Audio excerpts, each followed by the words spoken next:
एक लड़का जिसे बचपन में इतना परेशान किया गया कि वो अकेले बैठकर किताबों की दुनिया में खो गया, लेकिन आज वो इंसान है जो दुनिया को बदलने की जिद में लगा है। इलन मस्क, जिसने 3 बार पूरी तरह से फेल होने के बाद भी रॉकेट लॉन्च करना नहीं छोड़ा, जिसने अपने सारे पैसे दांव पर लगाकर टेस्ला को बचाया जब पूरी दुनिया उसे जोक समझ रही थी। क्या कोई इंसान इतना पागल हो सकता है कि वो मार्स पर इंसानों की कॉलोनी बसाने का प्लान बनाए? क्या वो सच में विजनरी है या सिर्फ एक बिलियनेयर जिसकी किस्मत अच्छी थी? इस वीडियो में हम मस्क की जिंदगी की वो सच्चाइयां जानेंगे जो अक्सर हेडलाइंस में नहीं दिखती। उसकी फेलियर्स, उसकी ऑब्सेशन और वो फायर जिसने उसे ऑर्डिनरी से एक्स्ट्राऑर्डिनरी बना दिया। और सबसे खास बात, हम ये समझेंगे कि मस्क की कहानी से हम अपनी जिंदगी में क्या एक्स्ट्राऑर्डिनरी सीख सकते हैं। इलॉन मस्क का जन्म 28 जून 1971 को साउथ अफ्रीका के प्रिटोरिया शहर में हुआ था। बचपन में ही वो बाकी बच्चों से अलग था, ज्यादा बात नहीं करता था, खोया खोया सा रहता था। लोग सोचते थे कि उसे सुनाई नहीं देता, यहाँ तक कि डॉक्टर्स ने उसके कानों का ऑपरेशन तक करवा दिया। लेकिन प्रॉब्लम सुनने की नहीं थी, बल्कि सोचने की थी। इलॉन बचपन से ही अपने ख्यालों में डूबा रहता था। वो घंटों घंटों तक किताबें पढ़ता था, साइंस फिक्शन नॉवेल्स, एनसाइक्लोपीडिया और टेक्नोलॉजी मैगजीन्स। 9 साल की उम्र में जब बाकी बच्चे क्रिकेट खेलते रहते थे और दूसरी तरफ इलॉन ने खुद से प्रोग्रामिंग सीखना शुरू कर दिया था, और इस समय में एक छोटा सा कंप्यूटर गेम भी बना डाला जिसका नाम था ब्लास्टार। इमेजिन करो, एक बच्चा जिसने खुद से कोडिंग करना सीखा और फिर अपना पहला सॉफ्टवेयर बेच भी दिया, वह भी सिर्फ $500 में। लेकिन उसका बचपन आसान नहीं था। स्कूल में उसे खूब बुली किया जाता था, इतना कि एक बार तो क्लासमेट्स ने उसे सीढ़ियों से नीचे फेंक दिया था और उसकी हालत इतनी खराब थी कि हॉस्पिटल में एडमिट करना पड़ा था। फैमिली लाइफ भी बहुत अनस्टेबल थी। जब वो 10 साल का था, उसके पेरेंट्स का डिवोर्स हो गया। इलॉन ने अपने फादर के साथ रहने का फैसला किया, जो बाद में उसकी लाइफ का सबसे बड़ा रिग्रेट बना। इलॉन ने एक बार कहा था, यह एक अच्छा विचार नहीं था। He was not a good man. लेकिन इन सारी हार्डशिप्स के बीच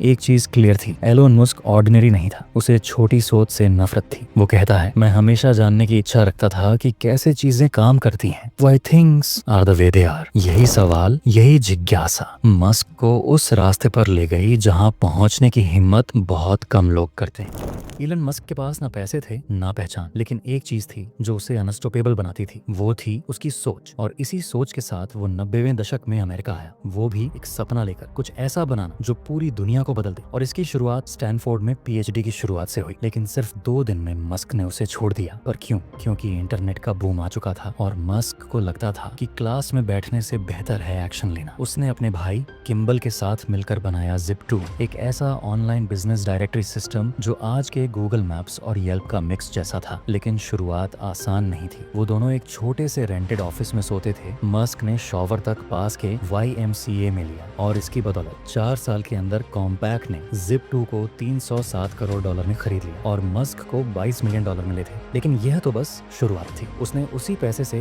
X.com नाम की एक ऑनलाइन बैंक शुरू की, जो आगे चलकर बना पेपाल। और पेपाल की कहानी भी कम ड्रामेटिक नहीं थी। इंटरनल फाइट्स, CEO चेंजेस और एक हॉस्टाइल बोर्ड रूम पॉलिटिक्स के बीच मस्क को कंपनी से हटा दिया गया। लेकिन डेस्टिनी कुछ और ही प्लान कर रही थी। 2002 में पेपाल को ईबे ने $1 अरब 50 करोड़ में खरीद लिया और इलॉन के हिस्से आए करीब $180 करोड़। कई लोग इतने पैसे आने के बाद आराम करने का सोचते हैं, लेकिन मस्क ने सारे पैसे 3 कंपनीज में लगा दिए, SpaceX, टेस्ला और सोलर सिटी। इसके बाद वो शून्य पर वापस चला गया। रिस्क इतना बड़ा था कि उसके पास रेंट देने तक के पैसे नहीं बचे थे। दोस्तों ने पूछा, तू क्या कर रहा है? मस्क ने बस एक बात कही, I'd rather be broke than boring। जब इलॉन मस्क ने इलेक्ट्रिक कार्स में इन्वेस्ट किया तो लोगों ने फिर से मजाक उड़ाया। इलेक्ट्रिक कार्स स्लो होती हैं, बोरिंग होती हैं और कोई इन्हें खरीदना नहीं चाहता। लेकिन मस्क को पता था कि क्लाइमेट क्राइसिस को टैकल करना है तो पेट्रोल डीजल से निकलना ही होगा। 2004 में उन्होंने एक छोटी सी कंपनी टेस्ला मोटर्स में इन्वेस्ट किया और जल्द ही खुद ही उसके CEO बन गए। उनका गोल था, सिंपल था, एक ऐसी इलेक्ट्रिक कार बनाना जो फास्ट हो, सेक्सी हो और पेट्रोल कार से बेहतर हो। लेकिन जर्नी आसान आसान नहीं थी। पहली कार रोडस्टर बनाते बनाते कंपनी कर्जे में डूब गई, प्रोडक्शन डिलेज हुए, कॉस्ट बढ़ गई और इन्वेस्टर्स घबरा गए। 2008 तक हालत इतनी खराब थी कि टेस्ला बैंकरप्ट के बिल्कुल करीब पहुंच गया था। इलॉन ने अपने सारे बचे कुचे पैसे लगा दिए और यहाँ तक कि क्रिसमस के वक्त एम्प्लॉयज की सैलरीज के लिए भी स्ट्रगल करना पड़ा, लेकिन मस्क ने हार नहीं मानी। उसी वक्त डेमलर ने टेस्ला में इन्वेस्ट किया और कंपनी बच गई। उसके बाद मॉडल एस लॉन्च हुआ, एक ऐसा इलेक्ट्रिक सेडान जो दुनिया भर में गेम चेंजर बन गया। और उस समय लोगों को समझ आ गया कि इलेक्ट्रिक कार्स बोरिंग नहीं होती, बल्कि ये फ्यूचर है। इसके बाद आए मॉडल एक्स,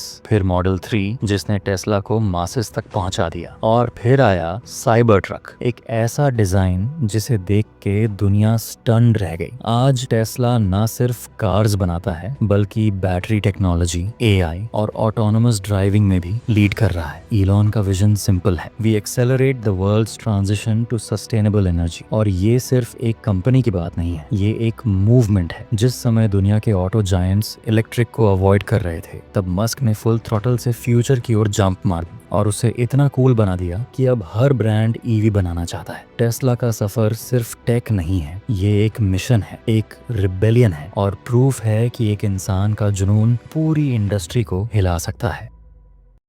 स्पेस, जहां जाना सिर्फ गवर्नमेंट्स का काम माना जाता था, मस्क ने वहीं पर प्राइवेट कंपनी बनाने की ठान ली और उसका नाम रखा स्पेस एक्स। और जब लोगों ने सुना कि एक सॉफ्टवेयर एंटरप्रेन्योर अब रॉकेट बनाएगा, तो सब हंसने लगे। इलॉन ने अपनी पूरी कमाई से कंपनी बनाई, एक ऐसा सपना लेकर जिसे कोई और सीरियस नहीं ले रहा था। उसका गोल था दुनिया का सबसे सस्ता, सबसे एफिशिएंट और रीयूजेबल रॉकेट बनाना, ताकि एक दिन इंसान मार्स तक पहुंच सके। लेकिन शुरुआत से ही चीजें गलत होती गईं। 2006 में पहला फाल्कन एक लॉन्च फेल, फिर 2007 फिर से फेल, तीसरी बार तो मस्क लिटरली अपनी लिमिट्स पर पहुंच चुका था। टेस्ला भी क्रैश के कगार पर थी। स्पेस एक्स के पास फंडिंग खत्म होने को थी और पर्सनल लाइफ में भी उनकी शादी टूट रही थी। इलॉन ने उस वक्त कहा था, either we launch this rocket or we are done, यानी अगर ये चौथी बार भी फेल हुई तो सब कुछ खत्म हो जाएगा। और फिर तीसरी लॉन्च भी फेल हो गई। इन्वेस्टर्स ने हाथ पीछे खींच लिया, लेकिन यही मस्क ने वो किया जो वो सबसे बेहतर करता है, इम्पॉसिबल को चैलेंज करना। उसने बची खुची सेविंग्स इकट्ठी की, दोस्तों से पैसे जुटाए और चौथी लॉन्च के लिए तैयारी शुरू कर दी। फाइनली सितंबर 2008 फैल्कन 1 सक्सेसफुली ऑर्बिट में पहुंचा दिया। पूरी दुनिया चौंक गई। ये सिर्फ एक लॉन्च नहीं थी, ये मस्क के ड्रीम का जवाब था। Yes, a private company can reach space. उसी साल नासा ने स्पेसएक्स को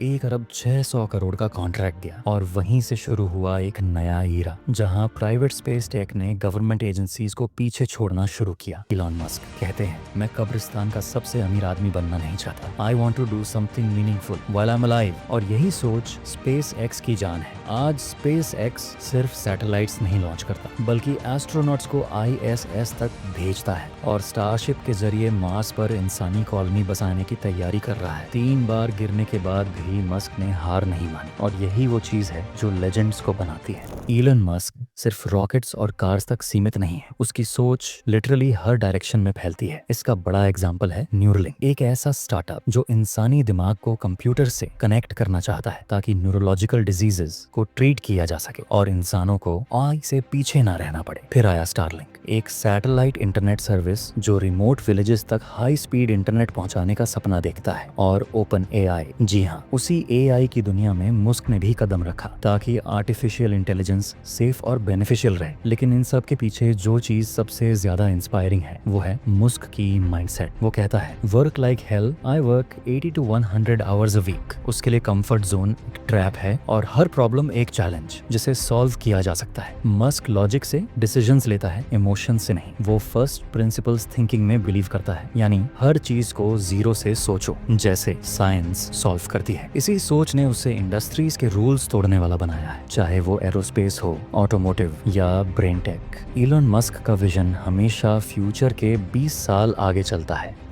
इलॉन मस्क की कहानी एक परफेक्ट सक्सेस स्टोरी नहीं है, ये कहानी है फेलियर्स, रिस्क्स और कभी हार ना मानने वाले जुनून की। उसने कई बार सब कुछ खोया लेकिन कभी हार नहीं मानी। उसका सबसे बड़ा सबक ये है, अगर आपकी सोच बड़ी है और आप हार नहीं मानते तो कोई सपना बड़ा नहीं होता। मस्क हमें सिखाता है कि असली सफलता कंफर्ट जोन में नहीं बल्कि रिस्क, पेन और सैक्रिफाइस में छुपी होती है। अब सवाल ये है, क्या हम भी मस्क की तरह अपने डर को पीछे छोड़कर कुछ बड़ा सोच सकते हैं? अगर हाँ, तो अगली इंस्पायरिंग कहानी आपकी भी हो सकती है। अगर ये वीडियो आपको पसंद आया हो तो इसे लाइक करो, कमेंट में बताओ क्या आपने आज कुछ नया सीखा, और ऐसी पावरफुल स्टोरीज के लिए चैनल को सब्सक्राइब जरूर करना।